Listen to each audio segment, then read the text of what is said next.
നമ്മുടെ ചോദ്യങ്ങൾക്ക് അവൻ ഉത്തരം തരും. നിങ്ങൾ അള്ളാഹുവിനെ സ്തുതിച്ചുകൊണ്ട്, അള്ളാഹുവിനെ പ്രകീർത്തിച്ചുകൊണ്ട് നിങ്ങളുടെ ദുആഇനെ ആരംഭിക്കുക. ഈ ദിവസത്തിന് ശേഷം നീ ഒരിക്കലും ആരാധിക്കപ്പെടുകയില്ല. ഏതായിരുന്നാലും വെള്ളിയാഴ്ച ദിവസത്തിൽ പ്രാർത്ഥനയ്ക്ക് പ്രത്യേകം ഉത്തരമുണ്ട്. അസ്സലാമു അലൈക്കും വറഹ്മത്തുള്ളാഹി വബറകാതുഹു. അഊദു ബില്ലാഹി മിനശ് ശൈത്വാനിർ റജീം. ബിസ്മില്ലാഹിർ റഹ്മാനിർ റഹീം. അൽഹംദുലില്ലാഹി റബ്ബിൽ ആലമീൻ.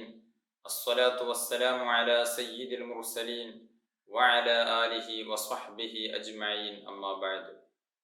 ഏറ്റവും ആദരണീയരായ എൻ്റെ ശബ്ദം ശ്രവിക്കുന്ന മാന്യ ശ്രോതാക്കൾ, നാം ഒക്കെ മനുഷ്യരാണ്. നമുക്ക് ധാരാളം ആവശ്യമുള്ളവരാണ്. എല്ലാ ആവശ്യങ്ങളും നമുക്ക് നടത്തിത്തരേണ്ടത് അള്ളാഹുവാണ് എന്ന് വിശ്വസിക്കുന്നവരാണ് നാം. നമ്മുടെ ആവശ്യങ്ങളൊക്കെ നിരന്തരം ആവശ്യപ്പെടേണ്ടതും അള്ളാഹുവിനോടാണ്. അള്ളാഹുവിനോട് നിരന്തരം നാം ചോദിച്ചു കൊണ്ടിരിക്കണം. അള്ളാഹു സുബ്ഹാനഹു വ തആല നമ്മുടെ ചോദ്യങ്ങൾക്ക് അവൻ ഉത്തരം തരും. ഉദ്ഉനി അസ്തജിബ് ലക്കും, നിങ്ങൾ എന്നോട് ദുആ ചെയ്യുവീൻ, ഞാൻ നിങ്ങൾക്ക് ഉത്തരം തരും എന്ന് വിശുദ്ധ ഖുർആനിൽ അള്ളാഹു സുബ്ഹാനഹു വ തആല പഠിപ്പിച്ചിട്ടുണ്ട്. അബൂദാവൂദ് റളിയല്ലാഹു അൻഹു ഉദ്ധരിക്കുന്ന ഒരു ഹദീസിൽ നബി സല്ലല്ലാഹു അലൈഹി വസല്ലമ തങ്ങൾ പറയുന്നുണ്ട്, ഇന്ന റബ്ബക്കും ഹയ്യുൻ കരീമുൻ യസ്തഹയി മിൻ അബ്ദിഹി ഇദാ റഫഅ ഇലൈഹി യദൈഹി അൻ യറുദ്ദഹുമാ സിഫ്റ. അല്ലാഹു സുബ്ഹാനഹു വ തആല അവൻ ലജ്ജയുള്ളവനും മാന്യനുമാണ്. തൻ്റെ അടിമ അവനിലേക്ക് ഇരു കരങ്ങളും നീട്ടി ദുആ ചെയ്താൽ ആ കരങ്ങളെ ശൂന്യമായി തട്ടിക്കളയുക എന്നുള്ളതിനെ അല്ലാഹു സുബ്ഹാനഹു വ തആല വെറുക്കുന്നതാണ്. അങ്ങനെ തട്ടിക്കളയുന്നതിനെ അല്ലാഹു തആല ലജ്ജിക്കുന്നതാണ്. അതുകൊണ്ട് മുഅ്മിനായ മനുഷ്യൻ അള്ളാഹുവിനോട് പ്രാർത്ഥിക്കുന്നുവെങ്കിൽ ആ പ്രാർത്ഥനയ്ക്ക് അല്ലാഹു സുബ്ഹാനഹു വ തആല ഉത്തരം നൽകും എന്ന് നമുക്കൊക്കെ ഉറച്ചു വിശ്വസിക്കേണ്ടതുണ്ട്. പ്രാർത്ഥനയ്ക്ക് അല്ലാഹു തആല ഉത്തരം തരും. ആ പ്രാർത്ഥനയാണ് മുഅ്മിനായ മനുഷ്യന്റെ ആയുധം എന്നുള്ളത്. അദ്ദുആഉ സിലാഹുൽ മുഅ്മിൻ. മുഅ്മിനായ മനുഷ്യന്റെ ആയുധം യഥാർത്ഥത്തിൽ അത് പ്രാർത്ഥനയാണ്. നമുക്കൊക്കെ പ്രതിസന്ധികൾ ഉണ്ടാകുമ്പോൾ, വിഷമങ്ങൾ ഉണ്ടാകുമ്പോൾ ആ കാര്യങ്ങൾ കരഞ്ഞുകൊണ്ട് മനസ്സ് പൊട്ടിക്കൊണ്ട് അള്ളാഹുവിനോട് പറയുകയാണ് എങ്കിൽ, എത്ര വലിയ പ്രതിസന്ധിയാണ് എങ്കിലും, എത്ര വലിയ വിഷമമാണ് എങ്കിലും അള്ളാഹു സുബ്ഹാനഹു വ തആല അതിന് പരിഹാരം തരും എന്ന് നമുക്ക് ഉറച്ചു വിശ്വസിക്കുന്നുണ്ട്. അതാണ് ബദറിന്റെ ദിനത്തിൽ നമുക്ക് കാണാൻ സാധിച്ചിട്ടുള്ളത്. വിശുദ്ധ റമളാനിലാണല്ലോ ബദർ യുദ്ധം സംഭവിച്ചത്. കേവലം 313 പരം വരുന്ന സ്വഹാബത്തുൽ കിറാം റളിയല്ലാഹു അൻഹും, അവർക്ക് എല്ലാവർക്കും ആയുധമില്ല. വിഷം തൊട്ടിയ വയറുമായിട്ടാണ് അവർ വരുന്നത്. യുദ്ധത്തിന് വേണ്ടി ഇറങ്ങിയതായിരുന്നില്ല. കച്ചവട സ്വത്ത് പിടിച്ചെടുക്കാൻ വേണ്ടി മുസ്ലിമീങ്ങൾ മക്കയിൽ ഉപേക്ഷിച്ചു പോയ സ്വത്ത് എടുത്തുകൊണ്ട് ശത്രുപക്ഷം അത് കച്ചവടാവശ്യാർത്ഥം കൊണ്ടുപോകുമ്പോൾ അതിനെ പിടിച്ചെടുക്കാൻ വേണ്ടി പുറപ്പെട്ട മുത്തുനബി സല്ലല്ലാഹു അലൈഹി വസല്ലമ തങ്ങളും സ്വഹാബികളും ഒരു പ്രത്യേക ഘട്ടത്തിൽ യുദ്ധത്തിന്റെ വക്കിലെത്തി. അങ്ങനെ നടന്ന യുദ്ധമാണ് ബദർ യുദ്ധം. എല്ലാവരുടെ കയ്യിലും ആയുധമില്ല, കുതിരകളില്ല, വേണ്ട വാഹനങ്ങളില്ല. ശത്രുപക്ഷത്തോ അവർ എല്ലാത്തിനും റെഡിയായിട്ട് വളരെ ആവേശത്തോടുകൂടെ, എല്ലാവരുടെ കയ്യിലും ആയുധം, എല്ലാവർക്കും വാഹനം തുടങ്ങി എല്ലാവരും നന്നായി ഭക്ഷിച്ചുകൊണ്ട് ആഘോഷത്തിലായിരുന്നവർ യുദ്ധത്തിന് വന്നത്. 1000-ലധികം വരുന്ന ശത്രുക്കളുണ്ട്. അവർ കേവലം 313 പരം വരുന്ന ഈ സ്വഹാബത്തുൽ കിറാമിന്റെ മുന്നിൽ, മുസ്ലിം സൈന്യത്തിന്റെ മുന്നിൽ പരാജയപ്പെട്ടു. എന്തായിരുന്നു കാരണം? അത് പ്രാർത്ഥനയായിരുന്നു. ബദറിന്റെ രാത്രിയിൽ നബി സല്ലല്ലാഹു അലൈഹി വസല്ലമ തങ്ങൾ ദീർഘനേരം നിസ്കരിച്ചു. ആ നിസ്കാരത്തിൽ സുജൂദിൽ കിടന്നുകൊണ്ട് മുത്തുനബി സല്ലല്ലാഹു അലൈഹി വസല്ലമ തങ്ങൾ നടത്തിയ ഒരു പ്രാർത്ഥനയുണ്ട്. യാ ഹയ്യു യാ ഖയ്യൂം അല്ലാഹുമ്മ ഇൻ ശിഅത ലം തുഅബദ് ബഅദൽ യൗമി അബദാ. അല്ലാഹുവേ, നീ ഉദ്ദേശിക്കുകയാണ് എങ്കിൽ ഈ ദിവസത്തിന് ശേഷം നീ ഒരിക്കലും ആരാധിക്കപ്പെടുകയില്ല. ഈ ദിവസം ഞങ്ങൾ പരാജയപ്പെടുകയാണ് എങ്കിൽ ഭൂമിയിൽ നിന്നെ ആരാധിക്കാൻ ആളുകൾ ഉണ്ടാവുകയില്ല എന്ന് തുടങ്ങുന്ന പ്രാർത്ഥന നബി സല്ലല്ലാഹു അലൈഹി വസല്ലമ തങ്ങൾ നടത്തി. അള്ളാഹുവിനോട് മുത്തുനബി പറഞ്ഞു, അള്ളാഹുവേ, എൻ്റെ കൂടെയുള്ള ഈ സ്വഹാബത്തുൽ കിറാം അവരിൽ പലരും നഗ്നപാതരാണ്, ചെരുപ്പില്ലാത്തവരാണ്. അവർക്ക് നീ ചെരുപ്പ് ധരിപ്പിക്കണം. ഞങ്ങളിൽ പലരും വസ്ത്രമില്ലാത്തവരാണ്, നീ വസ്ത്രം ധരിപ്പിക്കണം. പലരും വിശന്നവരാണ്, നീ വയറ് നിറച്ച് ഭക്ഷിപ്പിക്കണം. പാവങ്ങളാണ്, നീ സഹായിക്കണം എന്ന് തുടങ്ങിയ പ്രാർത്ഥന മുത്തുനബി സല്ലല്ലാഹു അലൈഹി വസല്ലമ തങ്ങൾ അന്നത്തെ രാത്രിയിൽ അതാ ബദറിന്റെ രണാങ്കണത്തിൽ വെച്ച്, ബദറിൽ വെച്ചുകൊണ്ട് മുത്തുനബി സല്ലല്ലാഹു അലൈഹി വസല്ലമ തങ്ങൾ ദുആ ചെയ്തു. ആ ദുആക്ക് അല്ലാഹു തആല ഉത്തരം തന്നു. ബദർ യുദ്ധം നടന്നപ്പോൾ ശത്രുപക്ഷം പരാജയപ്പെട്ടു. അവർക്ക് ജയിക്കാനുള്ള എല്ലാവിധ സംവിധാനങ്ങളും അവരുടെ കയ്യിലുണ്ടായിട്ട് പോലും അവർ പരാജയപ്പെട്ടു. പ്രാർത്ഥനയുടെ പവറായിരുന്നു അത്. ബദറിൽ മലക്കുകളുടെ സഹായം മുത്തുനബി സല്ലല്ലാഹു അലൈഹി വസല്ലമ തങ്ങൾക്ക് ലഭിച്ചു. അതുപോലെ തന്നെ ശത്രുപക്ഷം എത്ര ശക്തരായിട്ടെന്ത് ഈ ഒരു ചെറു സൈന്യത്തിന്റെ മുന്നിൽ പരാജയപ്പെട്ടു. അതാണ് പ്രാർത്ഥനയുടെ ഫലം. അതുകൊണ്ട് നമ്മുടെ ആവശ്യങ്ങൾക്കെല്ലാം നാം നിരന്തരം പ്രാർത്ഥിച്ചു കൊണ്ടിരിക്കുക. പ്രാർത്ഥന നടത്തുന്നവരെ അല്ലാഹു സുബ്ഹാനഹു വ തആല ഇഷ്ടപ്പെടുന്നവനാണ്. മനുഷ്യരെ പോലെയല്ല. മനുഷ്യനോട് ഒരു ആവശ്യം നിരന്തരം ചോദിച്ചു കൊണ്ടിരുന്നാൽ മനുഷ്യർക്ക് വെറുപ്പാണ്. നമ്മോടൊരാൾ ഒരു 10 രൂപ കടം ചോദിച്ചാൽ ഇടക്കിടക്ക് ചോദിക്കുകയാണ് എങ്കിൽ നമുക്ക് അദ്ദേഹത്തോട് വെറുപ്പായിരിക്കും. എന്നാൽ അല്ലാഹു സുബ്ഹാനഹു വ തആല അങ്ങനെയല്ല. അള്ളാഹുവിനോട് നിരന്തരം ചോദിച്ചു കൊണ്ടിരിക്കുന്നത് അള്ളാഹുവിന് വലിയ ഇഷ്ടമുള്ള കാര്യമാകുന്നു. വലിയ സ്നേഹമാണ് നമ്മോട് ഉണ്ടായിത്തീരുക. അതുകൊണ്ട് നാം നിരന്തരം പ്രാർത്ഥിച്ചു കൊണ്ടിരിക്കണം. പ്രാർത്ഥനകൾ വർദ്ധിപ്പിക്കേണ്ട വിശുദ്ധ മാസമാണ് റമളാൻ എന്ന് നമുക്കറിയാവുന്നതാണ്. ഈ റമളാനിൽ നമ്മുടെ സർവ്വ ആവശ്യങ്ങളും അള്ളാഹുവിനോട് നിരന്തരം പറഞ്ഞുകൊണ്ട് അവനോട് പ്രാർത്ഥിക്കുക. ആ പ്രാർത്ഥനയ്ക്ക് അല്ലാഹു തആല ഉത്തരം തരും എന്നുള്ള ഒരു ഉറച്ച വിശ്വാസം നമുക്കുണ്ട് എങ്കിൽ ഇൻഷാ അല്ലാഹ് നമ്മുടെ പ്രാർത്ഥനകൾക്കെല്ലാം അല്ലാഹു സുബ്ഹാനഹു വ തആല ഉത്തരം തരുന്നതാണ്. ഇവിടെ പലർക്കും ഒരു സംശയമുണ്ടാകും. ഞങ്ങളൊക്കെ പലപ്പോഴും ദുആ ചെയ്യാറുണ്ടല്ലോ, എന്തുകൊണ്ട് ഞങ്ങളുടെ ദുആക്ക് ഉത്തരം ലഭിക്കുന്നില്ല? ദുആക്ക് ഉത്തരം ലഭിക്കാൻ ഒരുപാട് അദബുകളും മര്യാദകളും നാം പാലിക്കേണ്ടതുണ്ട്. ഒന്നാമതായി ചില ഹദീസുകൾ ഞാൻ സൂചിപ്പിക്കുന്നു. ആ ഹദീസുകളിൽ എങ്ങനെ പ്രാർത്ഥിക്കണം എന്ന് മുത്തുനബി സല്ലല്ലാഹു അലൈഹി വസല്ലമ തങ്ങൾ പഠിപ്പിച്ചിട്ടുണ്ട്.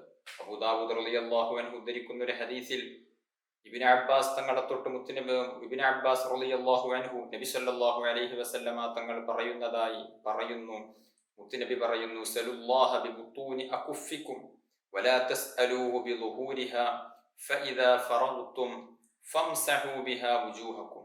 മുത്തുനബി സല്ലല്ലാഹു അലൈഹി വസല്ലമ തങ്ങൾ പഠിപ്പിച്ചു, നിങ്ങൾ നിങ്ങളുടെ മുൻകൈയിന്റെ ഉൾഭാഗങ്ങൾ മേൽപോട്ടുയർത്തിക്കൊണ്ട് അള്ളാഹുവിനോട് നിങ്ങൾ ചോദിക്കുക. വലാ തസ്അലൂഹു ബിബുത്തൂനിഹാ, മുൻകൈയിന്റെ പുറം ഭാഗം കൊണ്ട് നിങ്ങൾ ചോദിക്കരുത്. ഫഇദാ ഫറഗ്തും, നിങ്ങൾ ദുആയിൽ നിന്ന് വിരമിച്ചു കഴിഞ്ഞാൽ ഫംസഹൂ ബിഹാ വുജൂഹക്കും, ആ കൈകളെ കൊണ്ട് നിങ്ങൾ മുഖം തടവണം. എന്താണ് ഈ ഹദീസ് കൊണ്ട് ഉദ്ദേശിക്കുന്നത്?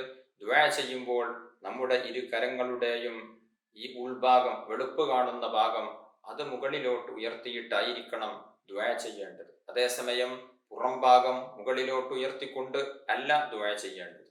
ദുആ കഴിഞ്ഞതിന് ശേഷം 2 കരങ്ങളെ കൊണ്ടും മുഖം പ്രത്യേകം തടവുക എന്നുള്ളതും പ്രത്യേകം സുന്നത്താണ്.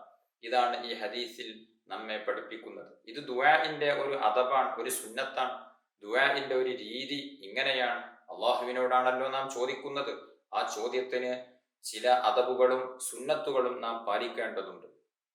അതുപോലെ തന്നെ ദുആഇന്റെ മറ്റൊരു അദബാണ് മുത്തുനബി സല്ലല്ലാഹു അലൈഹി വസല്ലമ തങ്ങൾ പഠിപ്പിക്കുന്നു, ഇദാ സ്വല്ല അഹദുക്കും ഫല്യബ്ദഅ ബിതഹ്മീദില്ലാഹി വസ്സനാഇ അലൈഹി ثم يصلي على النبي صلى الله عليه وسلم ثم يدعو بعد بما شاء.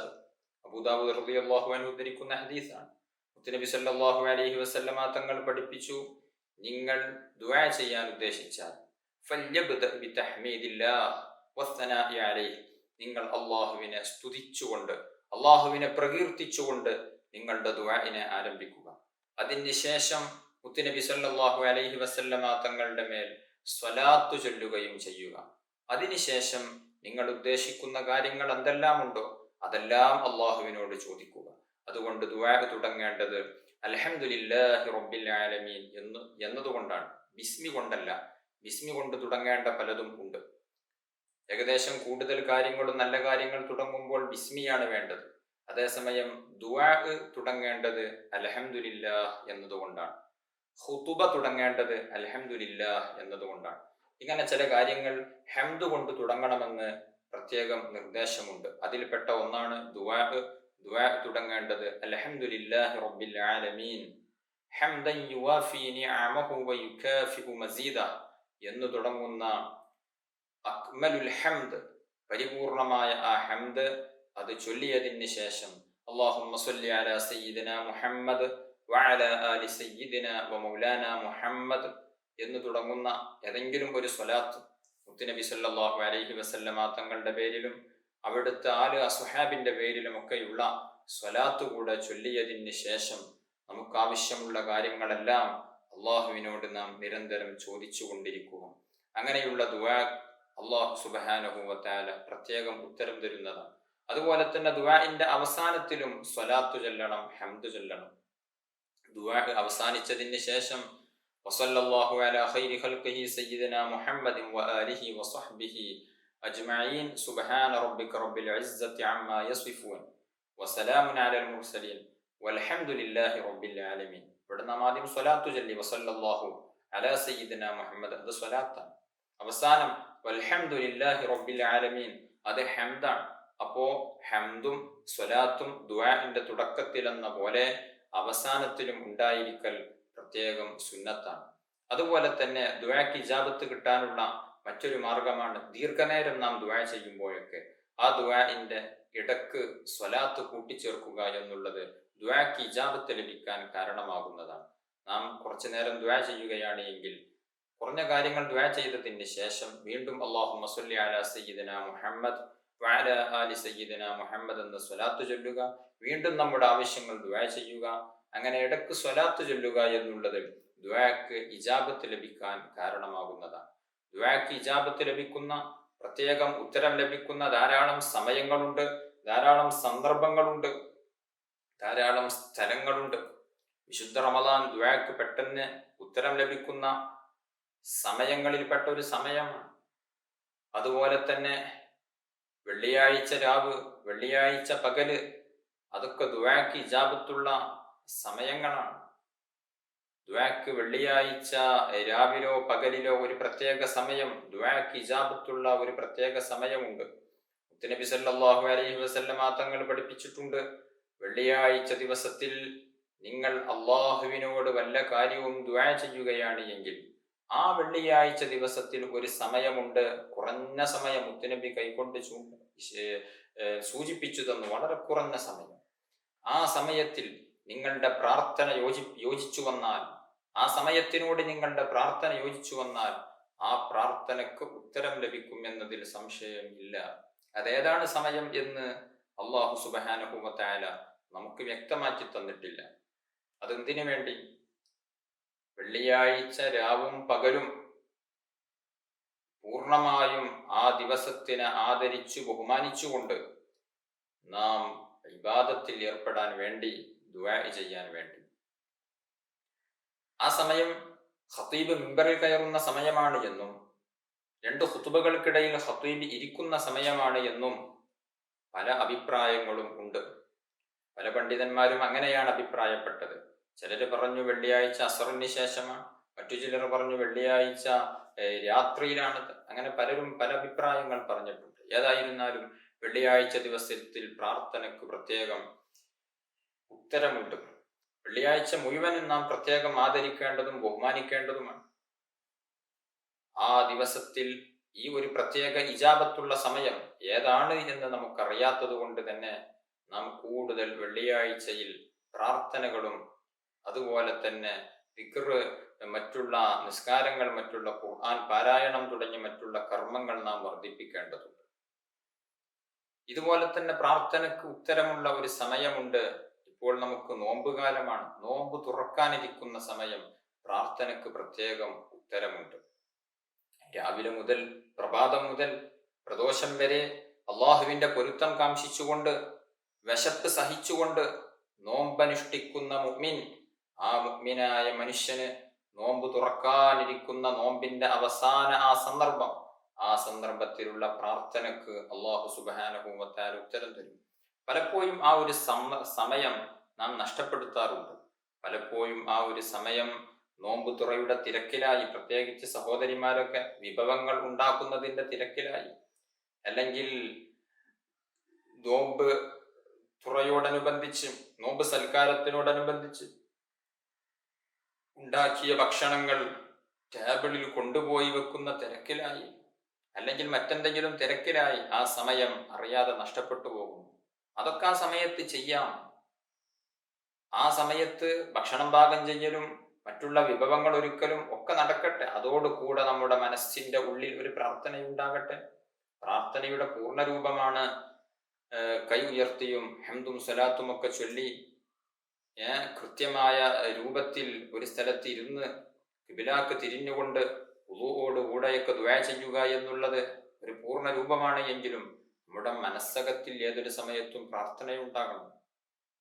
അതുകൊണ്ട് നോമ്പ് തുറയോടടുക്കുന്ന ആ സമയത്ത് പ്രത്യേകിച്ച് സഹോദരിമാർക്ക് അങ്ങനെ ചെയ്യാനല്ലാതെ നിർവാഹമില്ല. ചിലപ്പോൾ അങ്ങനെ ചെയ്യേണ്ടി വരും. ഭക്ഷണം ഒരുക്കുന്ന തിരക്കിലായിരിക്കും അവർ.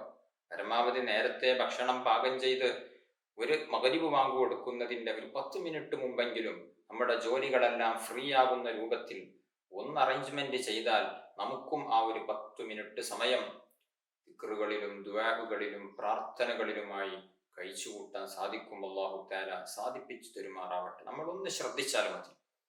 ഭക്ഷണം പാകം ചെയ്യുന്നിടത്തോളം അത് വിളമ്പുന്നിടത്തുമൊക്കെ ഒന്ന് കൃത്യമായ പ്ലാനിങ്ങോടുകൂടെ ചെയ്യുകയാണ് എങ്കിൽ മഗ്‌രിബ് ബാങ്കിന്റെ 10 മിനിറ്റ് മുമ്പെങ്കിലും നമുക്കത് നിർത്തിവെക്കാൻ സാധിക്കുകയും അവസാനത്തെ ആ 10 മിനിറ്റിൽ നമുക്ക് സുബ്ഹാനല്ലാഹി വബിഹംദിഹി എന്ന് തുടങ്ങുന്ന തസ്ബീഹ് അത് ചൊല്ലാം. കൂട്ടത്തിൽ നമ്മുടെ കാര്യങ്ങൾ മനസ്സുരുകി അള്ളാഹുവിനോട് പറയുകയും ചെയ്യാം. ആ സമയത്തുള്ള പ്രാർത്ഥനയ്ക്ക് പ്രത്യേകം ഉത്തരമുണ്ട്. അതുകൊണ്ട് പ്രാർത്ഥനയ്ക്ക് ഉത്തരമുള്ള സമയങ്ങൾ പ്രത്യേകം നമ്മൾ നോട്ട് ചെയ്തുകൊണ്ട് ആ സമയത്ത് അള്ളാഹുവിനോട് ദുആ ചെയ്യാൻ വേണ്ടി നാം ശ്രമിക്കണം. പ്രാർത്ഥനയ്ക്ക് ഇജാബത്ത് പ്രതീക്ഷിക്കാവുന്ന മറ്റൊരു സമയം മുത്തുനബി സല്ലല്ലാഹു അലൈഹി വസല്ലമ തങ്ങൾ പഠിപ്പിക്കുന്നുണ്ട്. മുത്തുനബിയോട് ചോദിച്ചു, അയ്യു ദുആഇ അസ്മഅ, ദുആകളുടെ കൂട്ടത്തിൽ ഏറ്റവും സ്വീകാര്യയോഗ്യമായ പ്രാർത്ഥന ഏതാണ് എന്ന് ചോദിച്ചപ്പോൾ മുത്തുനബി സല്ലല്ലാഹു അലൈഹി വസല്ലമ തങ്ങൾ പറഞ്ഞു, ജൗഫൽ ലൈലിൽ ആഖിറ, രാത്രിയുടെ പകുതി പിന്നിട്ടതിന് ശേഷമുള്ള സമയം. അതുപോലെ തന്നെ സ്വലവാത്തിൽ മക്തൂബാത്ത്, 5 വക്ത് ഫർള് നിസ്കാരങ്ങൾക്ക് ശേഷമുള്ള പ്രാർത്ഥന. ഈ പ്രാർത്ഥനക്കും പ്രത്യേകം ഉത്തരമുണ്ട്. റമദാനാകുമ്പോൾ നമുക്ക് എളുപ്പമാണ്. ഏതായിരുന്നാലും നാം അത്താഴം കഴിക്കാൻ വേണ്ടി സുബഹിക്ക് കുറച്ച് മുമ്പ് എഴുന്നേൽക്കും. ആ ഒരു സമയത്ത് നാം ദുആ ചെയ്യാൻ ഒരു സമയം കണ്ടെത്തിയാൽ നമ്മുടെ പ്രാർത്ഥനകൾക്ക് അല്ലാഹു തആല ഉത്തരം തരും. 5 വക്ത് ഫർള് നിസ്കാരങ്ങൾക്ക് ശേഷമുള്ള പ്രാർത്ഥന അല്ലാഹു സുബ്ഹാനഹു വ തആല തട്ടിക്കളയുകയില്ല. ഇങ്ങനെ പ്രാർത്ഥനക്ക് ഉത്തരം ലഭിക്കാവുന്ന, ഉത്തരം പ്രതീക്ഷിക്കപ്പെടാൻ പറ്റുന്ന ധാരാളം സന്ദർഭങ്ങളുണ്ട്, സമയങ്ങളുണ്ട്. ഇൻഷാ അല്ലാഹ് ബാക്കി അടുത്ത ക്ലാസ്സിൽ സൂചിപ്പിക്കാം. അല്ലാഹു സുബ്ഹാനഹു വ തആല നമ്മുടെ പ്രാർത്ഥനകൾക്കെല്ലാം ഉത്തരം തന്ന് അനുഗ്രഹിക്കുമാറാവട്ടെ. അർഹമുർ റഹീമീനായ അല്ലാഹ്, ഞങ്ങൾ പറഞ്ഞതും കേട്ടതും നീ സ്വീകരിക്കണം റഹ്മാനെ. വിശുദ്ധ റമദാൻ അനുകൂലമായി സാക്ഷി പറയുന്നവരിൽ ഞങ്ങളെ ഏവരെയും നീ ഉൾപ്പെടുത്തി അനുഗ്രഹിക്കണം റഹ്മാനെ. ഞങ്ങൾ ഈ റമദാനിൽ ഒരുപാട് കർമ്മങ്ങൾ ചെയ്യാൻ ഞങ്ങൾക്ക് തൗഫീഖ് നൽകണം അല്ലാഹുവേ. ഞങ്ങൾ പാപികളാണ്, പാപങ്ങൾ പൊറുക്കണം റഹ്മാനെ. രോഗികളുണ്ട്, ശിഫാഹ് നൽകണം റഹ്മാനെ. കടങ്ങളുള്ളവരുണ്ട്, നീ വീട്ടിത്തരണം അല്ലാഹ്. വീടില്ലാതെ വിഷമിക്കുന്നവരുണ്ട്, വീട് നൽകണം റഹ്മാനെ. പല വിഷമങ്ങളും അനുഭവിക്കുന്നവരുണ്ട്, നീ സലാമത്ത് നൽകണം റഹ്മാനെ. ആഖിബത്ത് നന്നായി മരിക്കാൻ നീ ഭാഗ്യം നൽകണം റഹ്മാനെ. അല്ലാഹുവേ, ഞങ്ങളിൽ പലരും മരണപ്പെട്ടു പോയി, അവർക്കെല്ലാവർക്കും നീ മഗ്ഫിറത്ത് നൽകണം റഹ്മാനെ. അവരെയും ഞങ്ങളെയും നാളെ സ്വർഗീയ ലോകത്തിന് ഒരുമിച്ച് കൂട്ടി അനുഗ്രഹിക്കണം റഹ്മാനെ. ആമീൻ ബിറഹ്മതിക യാ അർഹമർ റഹീമീൻ. വസല്ലല്ലാഹു അലാ ഖൈരി ഖൽഖിഹി സയ്യിദിനാ മുഹമ്മദിൻ വആലിഹി വസഹ്ബിഹി അജ്മഈൻ. സുബ്ഹാന റബ്ബിക റബ്ബിൽ ഇസ്സത്തി അമ്മാ യസിഫൂൻ വസലാമുൻ അലൽ മുർസലീൻ വൽഹംദുലില്ലാഹി റബ്ബിൽ ആലമീൻ. ദുആ വസിയ്യത്തോടെ അസ്സലാമു അലൈക്കും വറഹ്മത്തുള്ളാഹി വബറകാതുഹു.